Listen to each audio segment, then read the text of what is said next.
My cousin demanded that I give her my house as a wedding gift. My cousin Rachel announced her engagement to Brian at Thanksgiving dinner, and immediately turned to me saying she knew what my wedding gift would be. I thought she meant the crystal vases I'd been collecting for family weddings, but she said no, I'd be giving them my house. Not helping with a down payment, not lending money, but giving them my actual house that I'd bought 2 years ago after saving for a decade. She said it out loud in front of 30 relatives like it was already decided.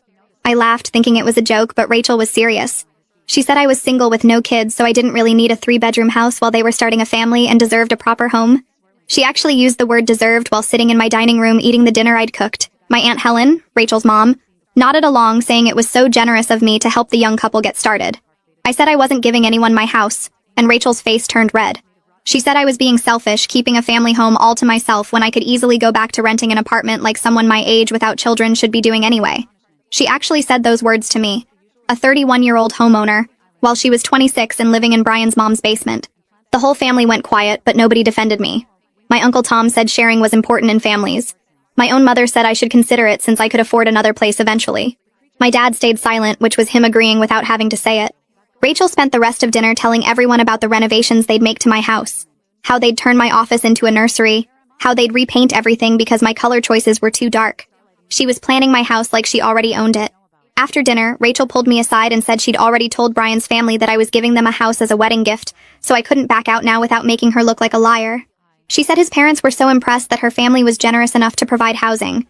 She'd apparently been bragging for weeks about her rich cousin who owned property, and was going to set them up for life.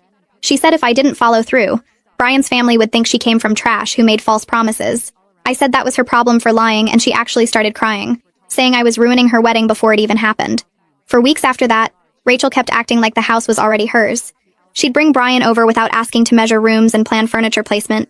She'd tell people we were doing a title transfer and just working out the paperwork. She had mail sent to my address claiming she was updating her information early. She even told the neighbors she'd be moving in after the wedding and asked them about the neighborhood association rules. Brian's family started contacting me about the house too. His mother called thanking me for my generosity and asking about property taxes. His father sent me an email about transferring utilities and whether the roof had been recently replaced. They were all discussing my property like it was a done deal. Rachel had convinced everyone I'd agreed to this insane plan. The breaking point was when Rachel sent me a realtor she wanted me to use to handle the transfer. The realtor, Diana, called me confused because Rachel had said I wanted to gift my house but hadn't provided any documentation proving I owned it or agreed to this. Diana said she needed to see the deed and my written consent before proceeding. That gave me an idea.